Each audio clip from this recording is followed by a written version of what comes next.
Hey guys, welcome to Bastion Time. I am your host Bastion. This is This Week in Nintendo News. Let's get to that news, shall we? First of all, it's been announced that over in France they have this convention thing called the Japan EXPO, and this year EIJI AONUMA, the producer behind the Zelda series, is going to attend and present a masterclass on, I guess it's The Legend of Zelda's art design, which is interesting to me because, to my knowledge, Mr. EIJI AONUMA has never been involved really in the art design aspect specifically. I mean, sure, he oversees the whole process of the whole game creation, but art design isn't really his particular forte. I think it was dungeon design is how he originally started, so that's interesting. But anyways, I wish I could attend, but of course it's in France, so it's probably not gonna happen. Our next story is about an NBA player, and full disclosure, I don't know a heck of a lot about NBA. I watch occasionally when the Blazers are doing really well. I'm a fair weather fan because they're from my hometown, but if they're not doing super well, I'm not really watching them or any other teams. But apparently over in Washington, in the Washington Wizards, there's this fellow named John Wall. Never heard of him, but he's got a ton of Mario tattoos, and he just added a new Mario tattoo, specifically Raccoon Mario from Super Mario Bros. 3, which he recently added, and he showed a picture of it on Instagram, so that's pretty awesome. If you want to take a look at that, there's a link down there for you. So I don't know who the heck is still playing Pokemon Go. I certainly am not. In fact, I deleted it from my phone at this point, but now it sounds like it's about time to re-add it to my phone and to start playing again, because supposedly this summer it's been confirmed, well, not supposedly, I don't know why I said that, but it has been confirmed that this summer they will be adding legendary Pokemon to Pokemon Go, as well as finally player versus player, which seems like it should have been a thing happening all along, but no. But now they're adding it, so now maybe it is the time to start playing it again. Honestly, I probably still won't, but we'll see. Legend of Zelda Amiibo at this point are next to impossible to find at their original price. You can find them on eBay for like twice as much or 3 times as much as what they were originally priced at. That is also the case with Wolf Link Amiibo because of Breath of the Wild. All of these different Zelda Amiibo can do different things. I finally got a chance to get the 8-bit classic armor set. I don't know what to call it, but the 8-bit classic tunic and hat and trousers so far. And then I think all that's left is the sword. But anyways, as far as the Wolf Link Amiibo goes, they've realized this is kind of important to let fans be able to play with Wolf Link, to have him follow you around, because that's a big feature. So they're going to release another batch. If you haven't had a chance to get Wolf Link, now you're going to be able to get that Amiibo, so that's pretty awesome. I'm not sure exactly when that next batch will be released, but the details are probably in the link down below, so have a look. But a quick side note about that, I was so excited. That was like the thing that I was most excited to do, I think, in Breath of the Wild. Before, months before the game came out, I was like, oh, I gotta buy Twilight Princess HD, which I hadn't yet bought, so that I can power up my Wolf Link Amiibo, so that I can have him follow me around, because I was honestly a little scared of the open world aspect and how tough Breath of the Wild seems from the different fan trailer things.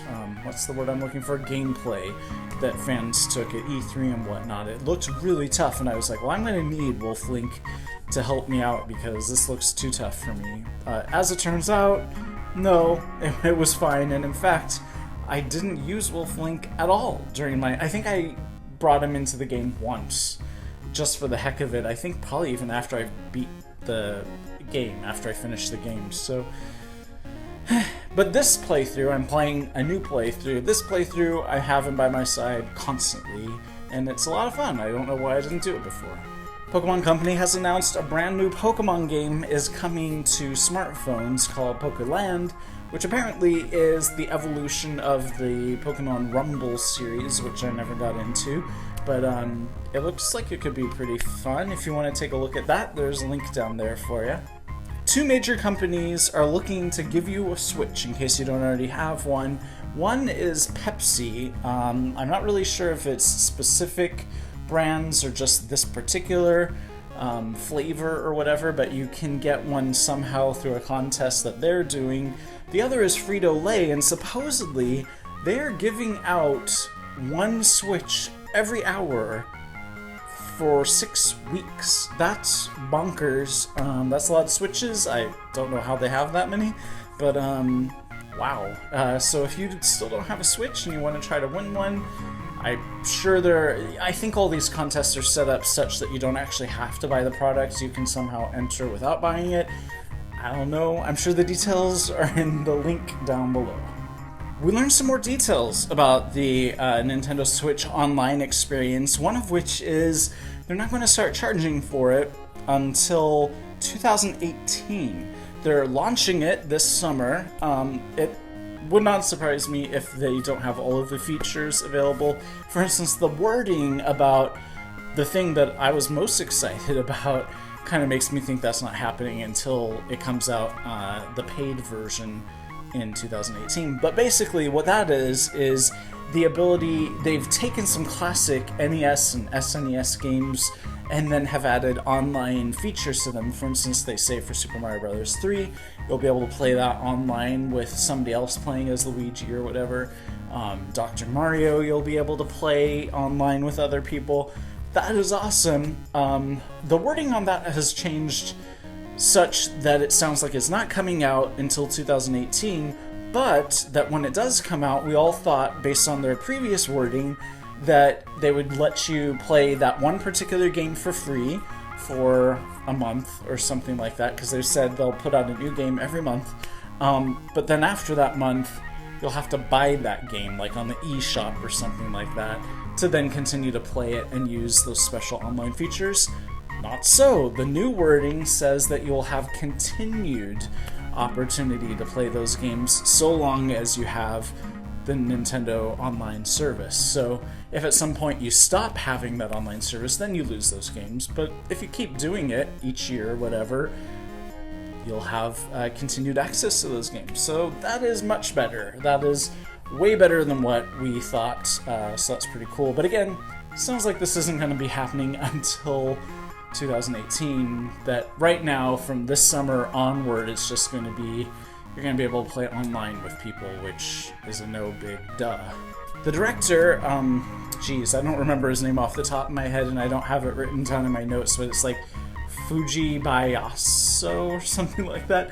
The director of the Breath of the Wild game and previous Zelda games has said that basically they're probably going to keep on with the open world.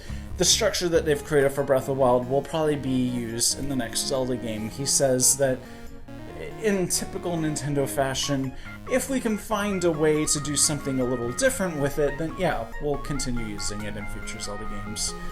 Which, like I said in the last story, is a big duh, because Breath of the Wild is super successful. It's maybe the most successful Zelda game ever, so they would be idiots to not reuse that same style and everything. So I would be 100% down for it. If they just next year came out, this next March or whatever, came out with a second quest, and that you had to like buy a physical copy and everything, or download it, but it was even like full price or whatever, honestly, I totally would. So that's how much I love Breath of the Wild. So anyways, we'll see what that next Zelda game is. Maybe they'll announce something at E3?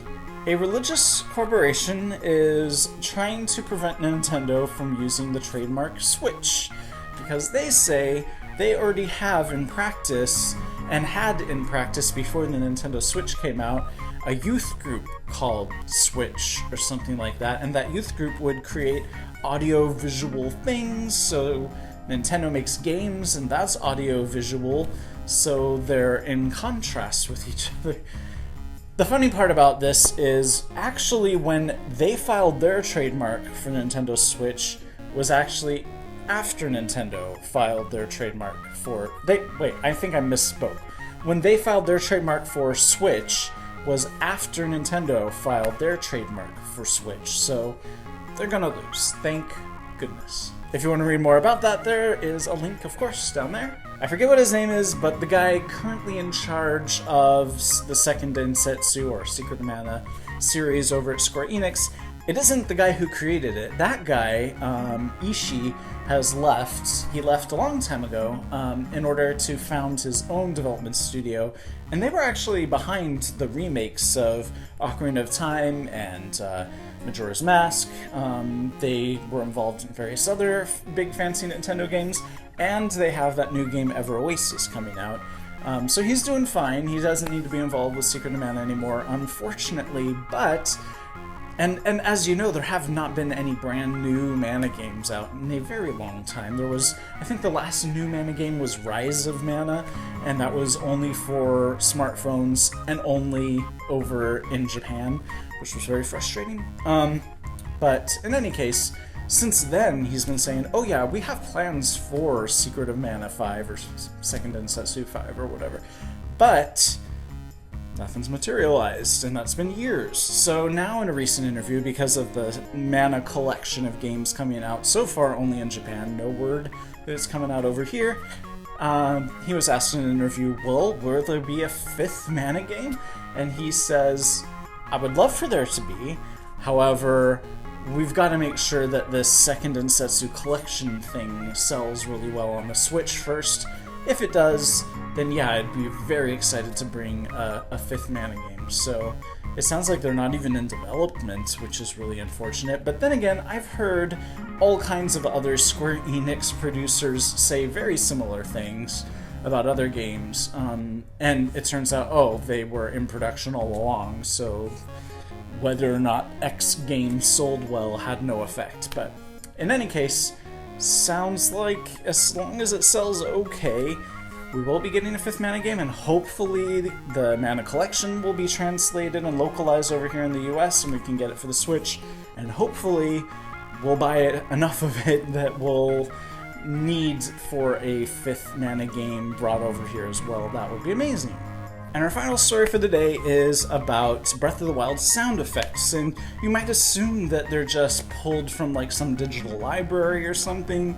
Not so. They are created just like Foley is Foley? I don't know how to pronounce that word. But they're created. So, for instance, when Link's wearing certain types of medals or armors or whatever, they have an actual person wearing similar medals or armor and recording that.